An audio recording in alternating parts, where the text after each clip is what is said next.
warahmatullahi wabarakatuh. Perkenalkan, saya Siti Marfuah, Sarjana Sains Terapan Magister of Public Health, dosen tetap Yayasan Program Studi Sarjana Kebidanan Stikes Bakti Utama Pati.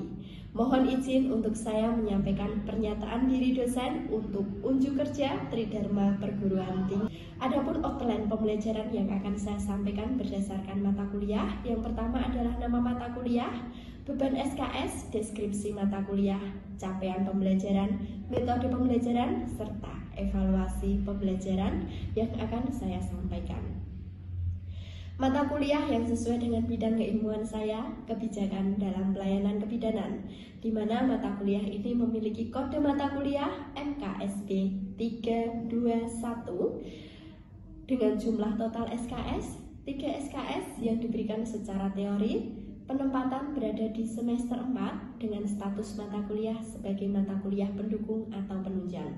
Adapun tim pengampu dalam mata kuliah ini ada saya sendiri, Ibu Siti Marfuah, Sarjana Sains Terapan Magister of Public Health, Ibu Lulung Yulianti, Sarjana Sains Terapan Magister of Public Health, dan Bu Zul Hijriani, Sarjana Sains Terapan Magister Kesehatan. Masing-masing dosen mempunyai beban SKS sebanyak 1 SKS. Sudah kami jelaskan bahwa mata kuliah ini merupakan mata kuliah pendukung program studi, maka setelah menyelesaikan proses pembelajaran diharapkan mahasiswa mampu untuk menjelaskan tentang peran bidan sebagai tenaga kesehatan dan bidan sebagai sebuah profesi. Bahan kajian pada mata kuliah ini yang pertama adalah peran gender dalam konstruksi sosial akan feminitas dan maskulinitas, evaluasi pelayanan kebidanan dalam multi perspektif, identifikasi isu-isu mengenai permasalahan gender, sejarah praktek medikalisasi, dan pengaruh teknologi pada masa kini. Yang ketiga, permasalahan sosial politik tentang pelayanan kebidanan, hak asasi manusia dalam bereproduksi. Yang keempat, asuhan terbaik yang layak diterima oleh setiap perempuan, peran konsumen sebagai penerima layanan, peran perempuan dalam asuhan kebidanan. Yang kelima, politik dalam asuhan kebidanan, framework, aspek legal, regulasi kebidanan, aturan asuhan kebidanan saat ini dan yang ada di masa yang akan datang. Yang terakhir adalah pengorganisasian pelayanan, politik, hukum, serta isu-isu pelayanan sampai dengan isu-isu pendidikan kesehatan kebidanan. Itu merupakan bahan kajian yang terdapat dalam mata kuliah ini.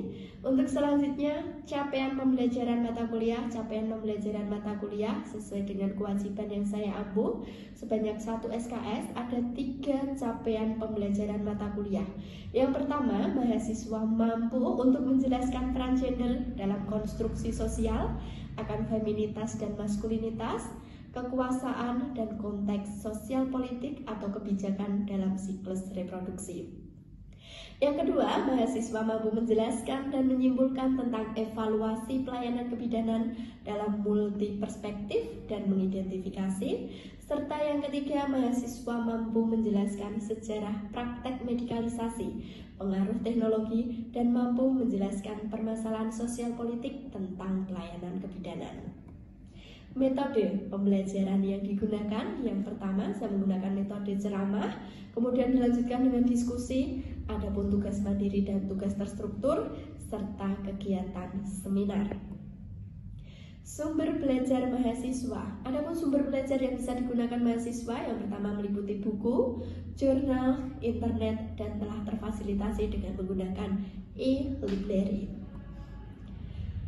Pengalaman belajar mahasiswa. Pada saat kita belajar tentang pengalaman belajar mahasiswa, maka ada beberapa hal yang bisa menjadi pengalaman belajar untuk mahasiswa dalam rangka mewujudkan dan mencapai capaian pembelajaran mata kuliah. Yang pertama, pengalaman belajar itu berasal dari tugas yang diberikan oleh dosen, di mana mahasiswa mendiskusikan kasus sesuai dengan topik, menyusun makalah untuk dipresentasikan, kemudian melakukan seminar. Selain deskripsi tugas sebagai salah satu pengalaman belajar mahasiswa, ada assessment proses, di mana dalam assessment proses ini dilakukan penilaian proses pada saat mahasiswa melakukan diskusi, penilaian seminar, dan juga penilaian presentasi. Yang ketiga adalah asesmen dari hasil belajar. Asesmen untuk hasil belajar terdiri dari dua, yaitu ujian tengah semester dan ujian akhir semester. Komponen penilaian pada mata kuliah kebijakan dalam kebidanan terdiri dari dua. Yang pertama adalah penilaian hasil belajar, yang kedua adalah penilaian proses atau soft skill. Maka dalam penilaian hasil belajar ada beberapa proses penilaian yang kita lakukan. Yang pertama, ada uji tulis yang terdiri dari UTS dan UAS, kemudian ada penugasan, ada presentasi atau seminar, dan ada diskusi yang dilakukan oleh mahasiswa. Kemudian komponen yang kedua berhubungan dengan penilaian proses atau soft skill, di mana ada 6 aspek yang dinilai dalam penilaian soft skill. Yang pertama adalah kemampuan mahasiswa untuk berpikir kritis, berpikir kreatif, kemampuan melakukan analisis, kemandirian, kerja dalam tim, dan komunikasi secara lisan. Demikian deskripsi mata kuliah yang bisa saya sampaikan, dan berikut ini merupakan video pembelajaran pada mata kuliah kebijakan dalam kebidanan. Bismillahirrahmanirrahim. Assalamualaikum warahmatullahi wabarakatuh. Waalaikumsalam warahmatullahi wabarakatuh. Selamat siang semuanya. Siang, Bu. Jadi hari ini kita masuk pertemuan kedua untuk mata kuliah kebijakan dalam kebidanan. Sebelum membuat lanjut pada pertemuan kedua membahas tentang isu dalam permasalahan gender, untuk pertemuan yang pertama kemarin temanya kita telah membahas tentang apa? Peran gender dalam konstruksi sosial. Oke. Kemarin kita telah membahas tentang peran gender dalam konstruksi sosial. Maka sebelum lanjut pada pertemuan kita yang kedua, pertemuan yang pertama, apakah masih ada pertanyaan yang masih belum jelas? Masih ada, Bu. Oke kan? Ibu saya izin mau bertanya dari materi kemarin. Pertanyaan saya adalah contoh peran gender dalam konstruksi sosial itu seperti apa? Ya, pertanyaan yang bagus sekali. Jadi berarti ya masih agak kurang paham terkait bagaimana sih contoh dari peran gender dalam konstruksi sosial. Kemarin sudah Bapak pernah jelaskan terkait contoh atau contoh dari peran gender dalam konstruksi sosial. Sudah. Ada yang mau mencoba menjawab? Saya belum menjawab. Oke, silakan. Verika. Baik, Bu, saya izin menjawab pertanyaan dari Mbak Tia. Tadi kan contoh peran gender dalam konstruksi sosial, yaitu istilah konstruksi gender muncul digunakan untuk menjelaskan bias gender dan ketidakadilan gender yang terjadi di masyarakat. Dijelaskan bahwa bias gender dan ketidakadilan gender yang terjadi saat ini adalah dibentuk, diajarkan, disosialisasikan secara berulang-ulang sampai menjadi konstruksi gender. Namun, contohnya penandaan yang berawal dari asumsi bahwa perempuan suka bersolek dalam usaha mancing lawan jenis, sehingga jika terjadi pelecehan seksual justru perempuan yang disalahkan. Oke, bagus sekali.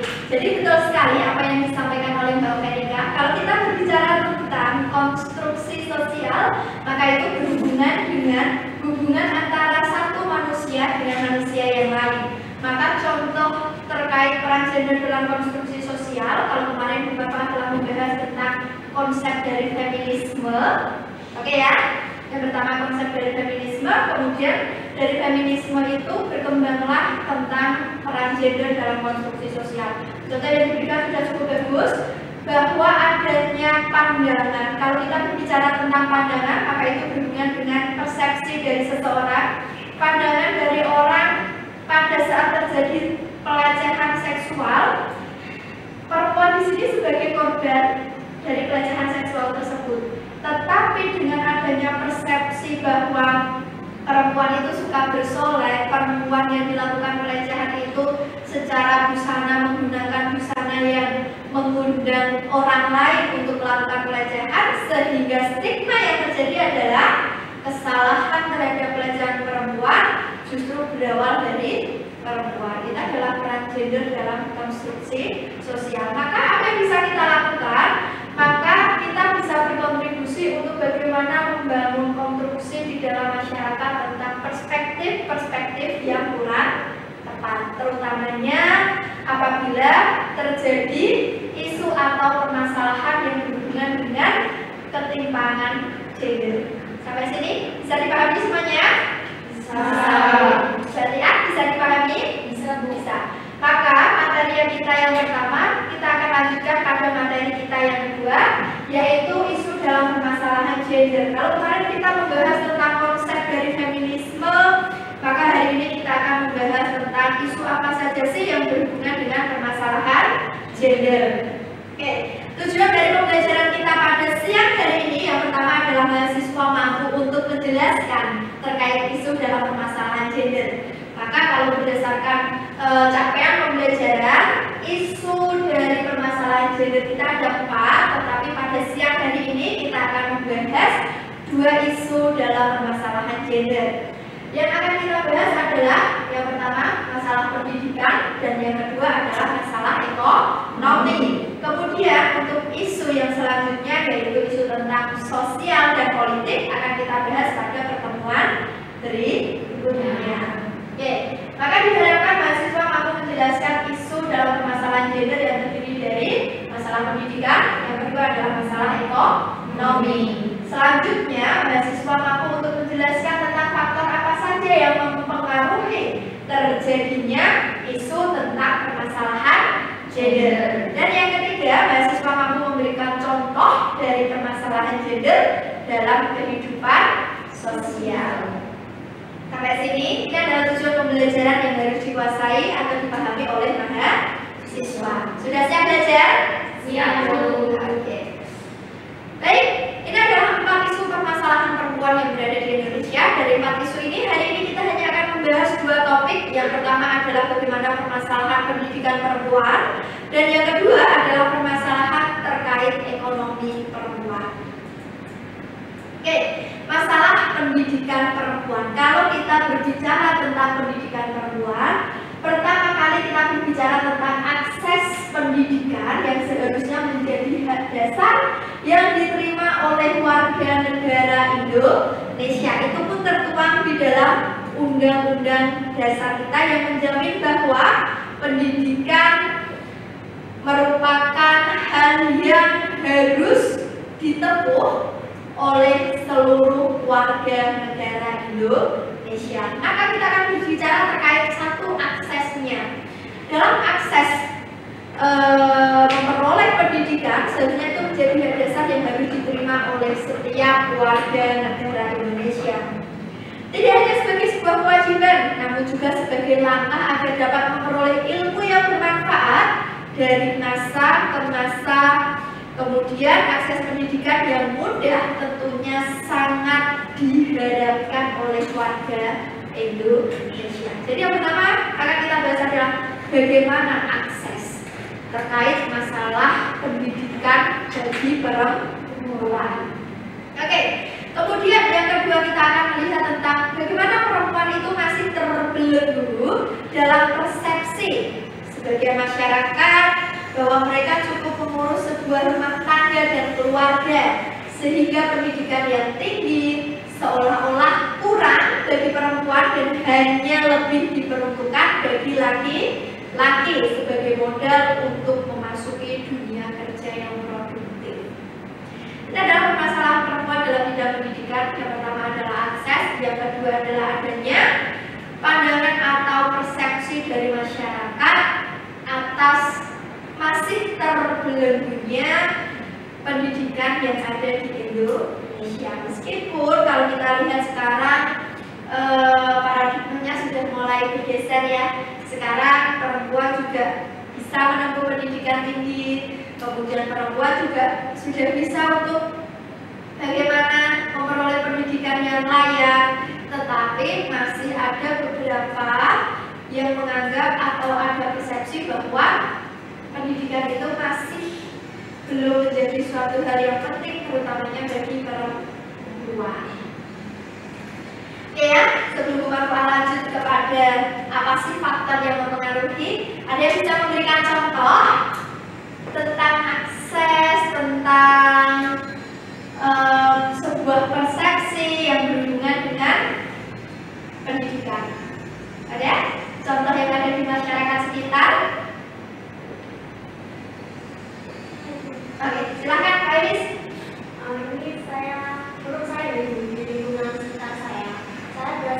juara, ini saya memberikan contoh kepada orang di sekitar saya. Jadi saat saya melihat ternyata dia mempunyai kakak cowok. Kakak cowoknya itu dia kuliah, dan sedangkan dia pengen kuliah. Untuk dia pengen kuliah ini dia harus berdebat sangat panjang kepada orang tuanya, sehingga disetujui. Jadi berbeda dengan kakak laki-lakinya. Oke, berarti ada ya di sekitar kita yang memang kok ada perbedaan sih pada saat meminta izin kepada orang tua terkait melanjutkan proses pendidikan. Anak laki-laki pada saat mau melanjutkan proses pendidikan tadi langsung dapat support dari orang tua, mungkin juga tidak hanya dari orang tua sebagai keluarga inti, tetapi juga mungkin dari keluarga besar. Sedangkan kalau perempuan ingin melanjutkan pendidikan tinggi, butuh perdebatan yang relatif panjang. Betul seperti itu. Pada akhirnya melanjutkan ya? Iya, Melanjutkan. Oke. Kalau kita melihat terkait hal tersebut memang sering ya, bukan sering ya, tapi pada umumnya banyak terjadi terutamanya pada daerah pedesaan. Selain dari tempatnya Mbak Lailis, ada lagi di daerahnya yang punya tipologi yang sama. Kalau laki-laki kok lebih mudah ya untuk mendapatkan izin kuliah, tapi kalau perempuan kok agak susah gitu. Ada dari tempat lain? Tidak? Yakin? Oke, baik. Maka Bukan akan menjawab sebenarnya apa sih yang menjadi faktor-faktor yang menyebabkan adanya permasalahan pendidikan perempuan. Yang pertama adalah faktor aksesibilitas, kontrol, partisipasi, dan benefit atau keuntungan.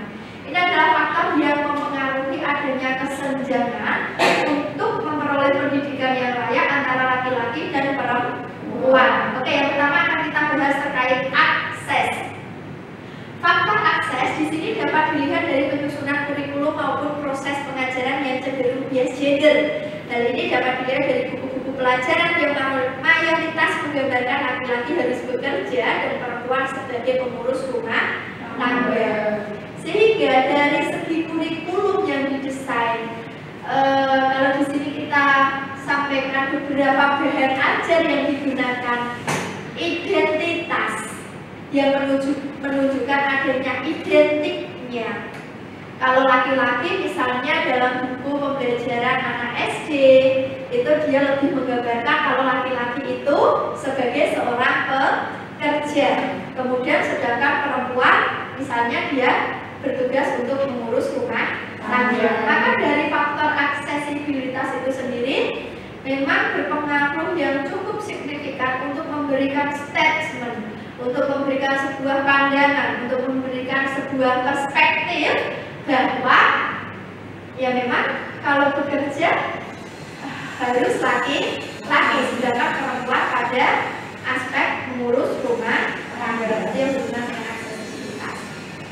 Kemudian yang kedua, kontrol. Kalau kita berbicara tentang kontrol, maka proses kebijakan dalam sistem pendidikan masih banyak didominasi laki-laki. Perempuan kurang mendapatkan tempat untuk pengambilan keputusan.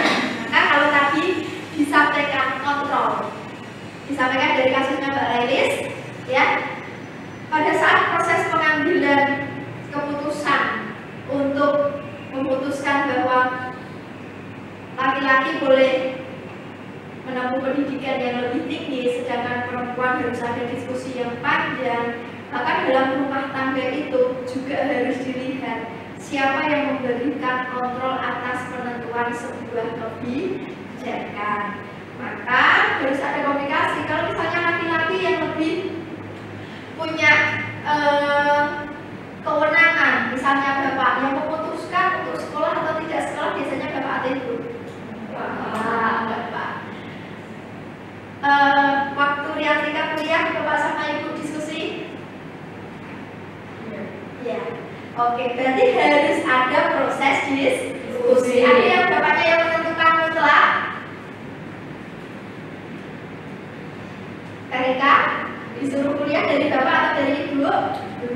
Dari dua-duanya. Artinya Dominasi itu bagi sebagian masyarakat yang memang sudah memiliki tingkat pendidikan yang cukup, terpapar dengan berbagai media sehingga memberikan gambaran dan wawasan, maka dominasi laki-laki untuk proses pengambilan kebijakan dalam sistem pendidikan sudah mulai bergeser. Tetapi tidak dipungkiri bahwa dominasi dari laki-laki untuk memberikan kontrol terhadap sebuah kebijakan itu lebih tinggi dibandingkan dengan perempuan. Kemudian yang ketiga adalah faktor dari partisipasi. Perempuan memiliki partisipasi untuk menempuh pendidikan lebih rendah daripada laki-laki. Oke. Salah satu faktornya diakibatkan dari masih berkembangnya budaya yang melihat perempuan lebih diperlukan untuk mengurus dan membantu orang tua di rumah. Partisipasi. Maka pada saat kita ingin adanya sebuah perubahan terhadap ketimpangan gender itu, maka partisipasi juga harus kita tingkatkan. Peningkatan partisipasi bisa dilakukan dengan pemberian edukasi. Kita bisa menjelaskan bahwa perempuan juga harus punya partisipasi yang lebih dalam proses pendidikan. Jangan hanya memandang sebelah bahwa laki-laki yang lebih dominan untuk memperoleh pendidikan yang lebih tinggi. Yang terakhir dilihat dari benefit atau keuntungan. Ya, benefit yang berkaitan dengan faktor kontrol di mana penentu kebijakan didominasi oleh laki-laki sehingga mereka lebih mudah untuk mendapatkan posisi yang strategis dalam birokrasi pendidikan. Nah, di sini juga berhubungan dengan keuntungan apa yang diperoleh.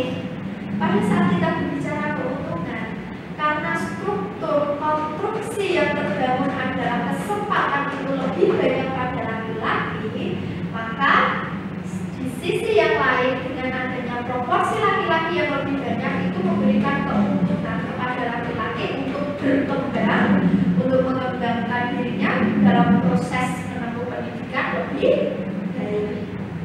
Oke, sebelum Bu Marfa lanjut, ada yang mau didiskusikan atau cukup? Oke, setelah permasalahan pendidikan, kita lanjut pada permasalahan ekonomi perempuan. Permasalahan ekonomi yang dihadapi oleh perempuan Indonesia memang menjadi salah satu penyebab tingginya kemiskinan pada perempuan. Kurangnya ruang pekerjaan bagi perempuan memang sudah menjadi fenomena yang seolah-olah melekat pada kehidupan mereka. Tidak hanya disebabkan karena budaya yang terdoktrin di masyarakat, di mana perempuan cukup menjadi pengurus rumah tangga, tetapi juga karena kurangnya kepercayaan diri dari perempuan untuk terus berkembang dalam memperbaiki kehidupan yang lebih baik. Itu adalah isu. Adanya fenomena juga diperhatikan. Nah, maka dalam gender kita mengenal implementasi kebijakan. Apa itu? Kalau kita berbicara tentang kebijakan, ada 3 yang harus kita perhatikan. Ada 3 istilah. Yang pertama adalah kebijakan itu sendiri, yang kedua adalah tentang analisis kebijakan, dan yang ketiga tentang implementasi dari kebijakan itu sendiri. Maka kebijakan secara etimologinya adalah policy atau kebijakan berasal dari bahasa Yunani yang artinya polis atau negara, yang memiliki arti bahwa pedoman dasar atau rencana dalam pelaksanaan suatu pekerjaan yang menyangkut dengan kenegaraan atau kota. Maka kalau kita berbicara kebijakan, pedoman yang